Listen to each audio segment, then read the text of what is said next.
Regresamos aquí a Prohibido Callarse. Le decía que teníamos una visita muy especial aquí en nuestros estudios en el día de hoy. Están un amigo de muchos años, además que lo he seguido.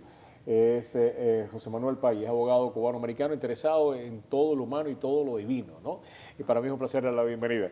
Mi querido José, gracias Roberto. Un verdadero placer tenerte aquí, José Manuel. También está con nosotros, le decía que era bien interesante, además importante la visita de él aquí a nuestros estudios, sobre todo aquí en Miami. Cuba la vamos a tener que básicamente reconstruir entre todos, donde quiera que estemos, no importa la geografía, lo que importa es nuestro amor hacia la isla, el presente, el pasado, recogerlo todo, lo bueno, lo malo, lo que nos gusta y lo que no nos gusta. Y empezar a construir ese país donde no nos veamos más como enemigos, sino como adversarios, si acaso, como parte de un proyecto común en el cual está en juego nuestra propia identidad como ser humano y como nación. Eso es lo que está en juego. Y precisamente está aquí con nosotros Harold Cárdenas el Lema. Harold es bloguero. El blog de él es La Joven Cuba. Es de esos blogs que está empezando a especular acerca del presente y del futuro.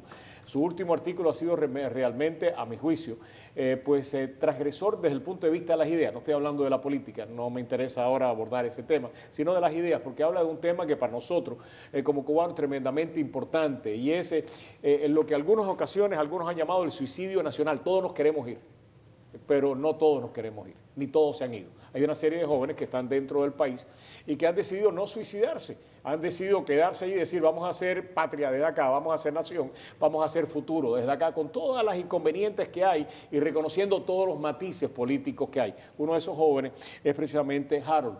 Él no solamente tiene este blog, sino quiero reconocerlo porque es importante, todavía forma parte de la Unión de Jóvenes Comunistas y desde esa visión ha hecho esta crítica. A los dos, gracias por acompañarnos, un verdadero placer. Cuéntame tu visita y sobre todo este artículo en el cual tú escribes acerca de los jóvenes cubanos y acerca de ni todos se van, ni todos hemos desertado a trabajar en el ámbito político para tratar de reinventar una Cuba que se nos va de la mano a todos. Muchas gracias, Roberto. Muchas gracias a tu audiencia también por darme la oportunidad de estar acá.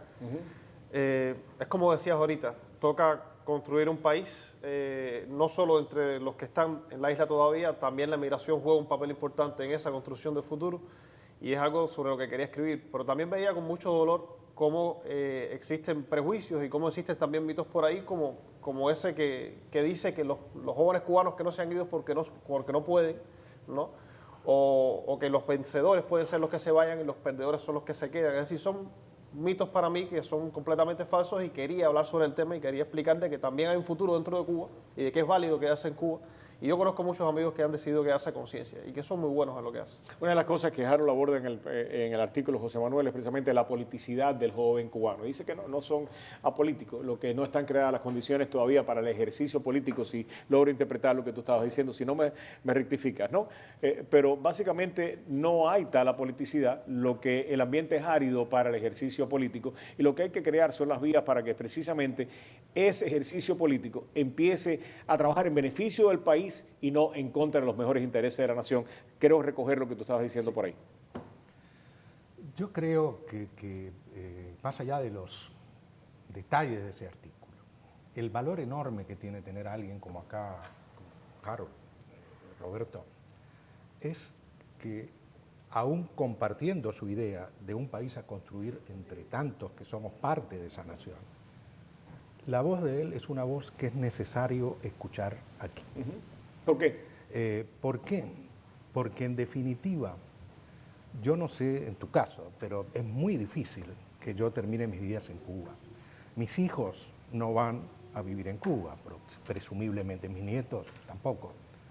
Él tiene el valor de decir, yo no me quiero ir, yo quiero cambiar esto que está acá. O sea, evidentemente, desde esa perspectiva, es muy difícil hablar de apoliticidad.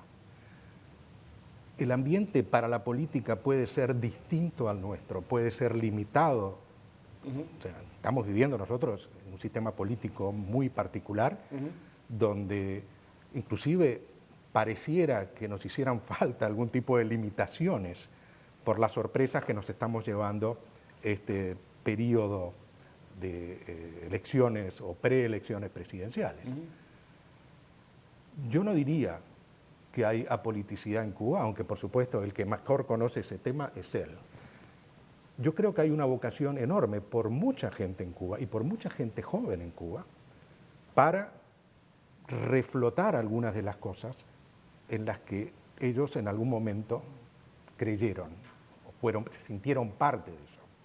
Y es una de las razones por las cuales en el próximo último jueves de temas, el tema que vamos a tratar es justamente cuál ha sido la visión en distintas etapas de quienes fueron adolescentes y jóvenes en Cuba, qué pensaban ellos de Cuba cuando estaban en su colegio secundario, qué piensan ahora y cómo se puede hacer, en qué medida podemos contribuir todos para evitar ese desangre humano que sufre Cuba, porque lamentablemente, así como Harold se quiere quedar, no hay ninguna duda de que hay mucha gente que quiere buscar su futuro fuera de las fronteras. Totalmente de acuerdo. Y ese es un drama terrible. Voy a citar parte de este, pudiera llamarlo un ensayo, un artículo, no sé, pero de todas maneras, lo pueden encontrar ustedes en Joven Cuba. Dice,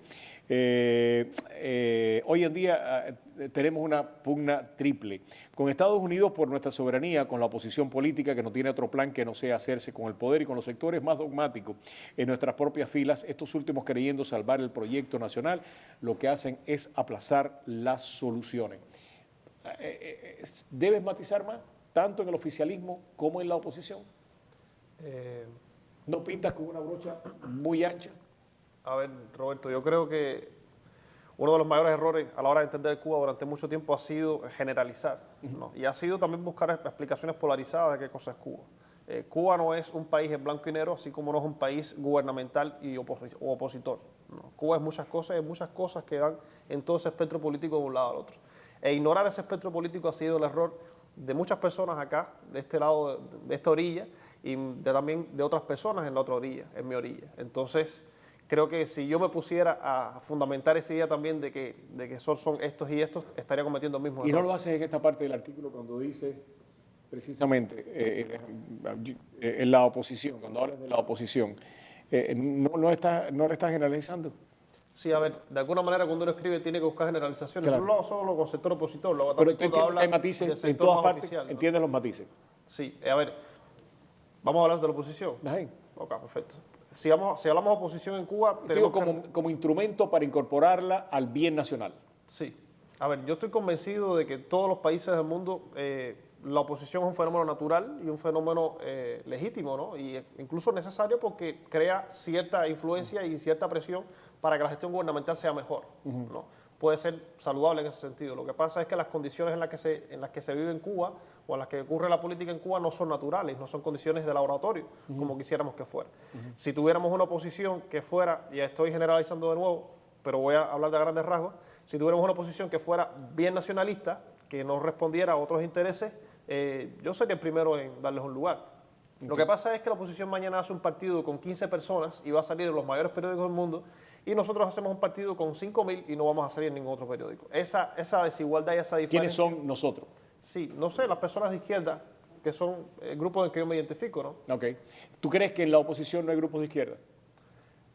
Puede desde la izquierda hacerse crítica a la oposición, ¿no? Lo que pasa es que si esa crítica termina haciéndole favores a la derecha, habría que ver Pero lo que a mí responsable es. te digo, en el siglo XXI, y te soy muy sincero, a mí me cuesta mucho trabajo distinguir qué es lo que es izquierda y qué es lo que es derecha. A mí también. Por eso te digo, cuando tú te mueves en esos ámbitos ya tan grises, porque para mí el gobierno cubano en muchas ocasiones actúa no como pudiera actuar un gobierno de izquierda, sino un gobierno de derecha, de corte fascista, más que de corte socialdemócrata. Y tengo muchos amigos que desde la izquierda han tenido problemas con el gobierno cubano precisamente por esa visión, ¿no? Por eso te digo, estos paradigmas, a mi juicio, ya con la caída del bloque soviético en 1989, desaparecen, y lo que los hemos mantenido artificialmente, porque no hemos encontrado palabras para empezar a identificarnos los unos a los otros de otras maneras. No sé tú. Estoy totalmente de acuerdo contigo en cuanto a que ese tipo de distinciones a mí no me caben en mi visión del mundo hoy. Y creo que Harold también lo comparte hasta cierto punto. El problema más importante, y vuelvo a lo que decía antes, es pensar a Cuba en cubano. Porque, Que se por hace cada día ejemplo, más difícil.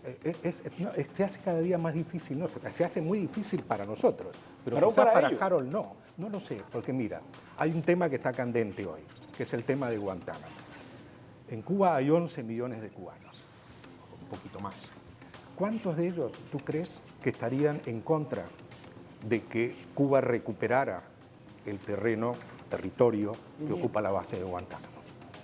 Y sin embargo, nuestra visión como cubano-americanos está hasta cierto punto condicionada por ese sobriquet americano y no pensamos eso como cubanos. Lo mismo no pasa con el embargo, o con la política de Obama hacia Cuba. Tenemos una tendencia a yo verlo lo como conversaba americano. con una amiga argentina, muy querida, y le hablaba de este tema de Guantánamo, ¿no? Y le decía, ustedes los cubanos, se nos olvida a nosotros, ¿no? Ustedes los argentinos no aceptarían que le devolvieran las Malvinas porque está un presidente o está alguien en el poder que a ustedes no les gusta. No, ustedes tomarían las Malvinas y más nada, ahí se acabaría la discusión. Yo como cubano, si me dan Guantánamo, en las circunstancias que quiero a Guantánamo y después ya veremos cómo solucionamos el problema entre cubanos. Pero Guantánamo es de nosotros y nos corresponde a nosotros los cubanos tenerla. Tengo que pasar a la policía, regresamos en solamente unos segundos, porque una de las cosas que tiene el 17 de diciembre, lo conversaba con Harold hace unos minutos, es que nos estamos destetando de los Estados Unidos, tanto el gobierno cubano como nosotros acá en el exilio. Y esto es traumático para mucha gente, ¿no? ¿Cómo vivimos sin los Estados Unidos? Nosotros, básicamente, dependiendo de ellos, de sus políticas, y el gobierno cubano atrasando todo proyecto nacional en directa relación con las políticas de Estados Unidos, si son buenas, malas o regulares. Los dos tenemos un reto. Vamos a abordar eso cuando regresemos.